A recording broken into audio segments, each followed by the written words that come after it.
मोदी जी कहते हैं Hindu India, Hindu India कहते हैं। 50% हिंदू तो आप हो। अगर हिंदू इंडिया है और 50% आप हो, तो मीडिया में आपका एक आदमी क्यों नहीं है? कॉर्पोरेट इंडिया में आपका एक आदमी क्यों नहीं है? औरत क्यों नहीं है? मीडिया के एंकर्स की लिस्ट निकालो। ओबीसी नाम दिखा दो मुझे, कहां है? बड़े बड़े पत्रकारों के नाम निकालो। ओबीसी कहां है? कौन है वहां पे? अदानी ओबीसी है क्या? आपकी पूरी की पूरी जमीन उसको दी जा रही है,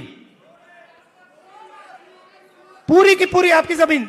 ओबीसी दलित आदिवासियों की जमीन छीन छीन कर अदानी को दी जा रही है, अंबानी को दी जा रही है, टाटा को दी जा रही है, इन लोगों को दी जा रही है। इनके सिस्टम में कोई ओबीसी है ही नहीं, दलित है ही नहीं, आदिवासी है ही नहीं। तो इसलिए हमने कहा है सबसे पहले जहां भी हमारी सरकार होगी वहां जाति जनगणना होगा, एक्सरे होगा, एमआरआई होगा। हमें पता लगाना है ओबीसी कितने हैं, कहां हैं, क्या करते हैं, कितनी भागीदारी है, कितना पैसा है, ये हम सब जानना चाहते हैं।